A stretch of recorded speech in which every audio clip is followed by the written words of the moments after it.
मला वाटतं कधी कधी सत्य हे पचत नसतं आणि तशीच अवस्था आता संजय राऊत आणि विनायक राऊत झालेली आहे. जे वास्तव आहे ते शरद पवार साहेब बोलले आणि वास्तव नसतं तर एकनाथ शिंदेना हा पुरस्कार मिळाला नसता. म्हणजे ज्यांनी पुरस्कार दिला ते पण नालायक आहेत असं म्हणायचं का संजय राऊतांना आणि विनायक राऊतांना? कुठे शरद पवार साहेब, कुठे संजय राऊत आणि विनायक राऊत, कुठे इंदिराचा ऐरावत आणि कुठे शाह मठाची तटाणी? यांची अवकात तरी आहे का शरद पवारच्या वरती बोलायची?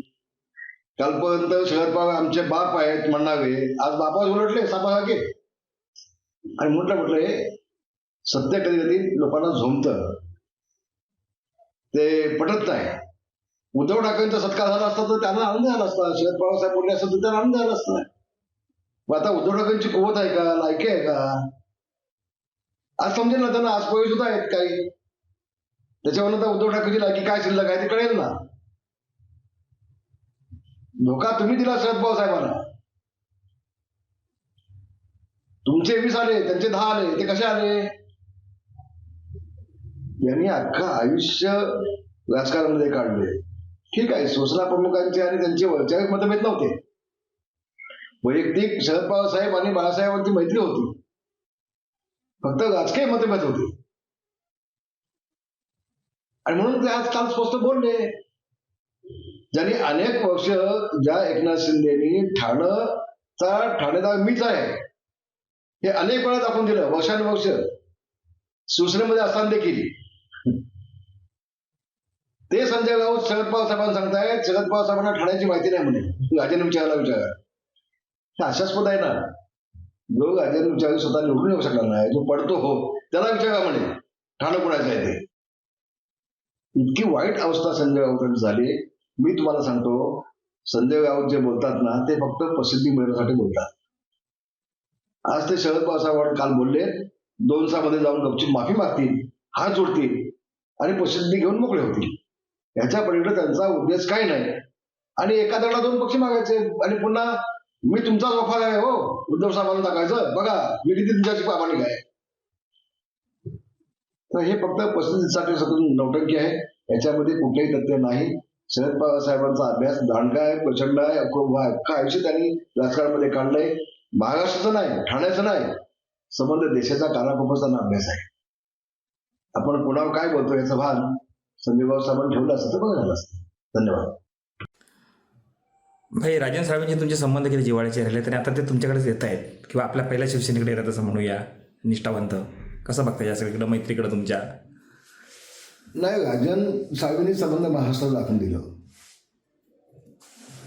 की मी उद्धव ठाकरेला शेवटपर्यंत साथ द्यायचा प्रयत्न केला, पण आज त्यांच्याकडे सगळं संपलं नाही, काय शिल्लक झालं नाही.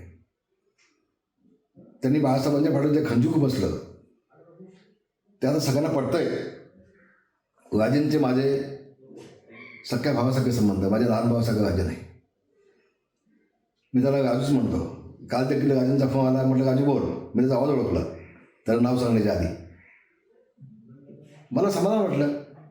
आम्ही सगळ्याजणी निर्णय घेतला, पण मी राजूला फोन नाही केला कधी, राजेंना फोन नाही केला, पण तू ये आमच्यासोबत म्हणून कधी फोन नाही केला. कदाचित त्यावेळेला बदल झाला देखील असता, मी बोललो असतो, पण मी नाही बोललो. मी त्यावेळेला कालपर्यंतचा फोन आला, भाई मी सोबत येतो तुमच्या, माझ्यावर लक्ष ठेवा. चिंता करू नको, काळजी करू नको, तू काही काळजी करू. आणि म्हणून राजन हा माझ्या अतिशय भावासारखा आहे. वर वैभव नाईकचे माझे संबंध जवळचे आहेत. तुम्ही वैभव नाईकला विचारून घ्या, मी त्याला आता पण कधीच फोन नाही केला, कधीच नाही फोन केला, बिलकुल नाही. आम्ही कोकणातले सगळे आमदार आम्ही एकत्र होतो कालपर्यंत. आता दुर्दैवानं अशा काही गोष्टी घडल्या, नाईलाजानं आम्हाला उद्धव ठाकरेला सोडायला लागलं. काही लोकांना आता हळूहळू कळतंय माझी भूमिका काय ती, आमची काय भूमिका आम्ही घेतली ते आता कळतंय. दूध का दूध पाणी का पाणी आम्ही हो गए. आणि उद्धव ठाकरेंचा खरा चेहरा आता महाराष्ट्रासमोर येतोय. मी जे बोललो होतो ते समोर दिसतंय आज. आणि म्हणून राजांनी योग्य वेळेला योग्य तो निर्णय घेतला आहे, त्याचं अभिनंदन आणि शुभेच्छा दिला. धन्यवाद. भाई, राजन साळवी यांचा पक्षप्रवेशाच होतोय. खूप तुम्ही अगोदर मी बोललो होतो ना, पण मी आधीच सांगितलं होतं उद्धव ठाकरेंसोबत कोणी शिल्लक राहणार नाही. आजचा राजेंद्र स्वामीचा प्रवेश म्हणजे उद्धव ठाकरेंच्या सनसनीत कॉन्फिडन्स आहे, राजकीय कॉन्फिडन्स, राजकीय दृष्ट्या म्हणतोय मी, हाताला नाही, राजकीय दृष्ट्या दिलेली ही कॉन्फिडन्स आहे राजेंद्र स्वामींनी.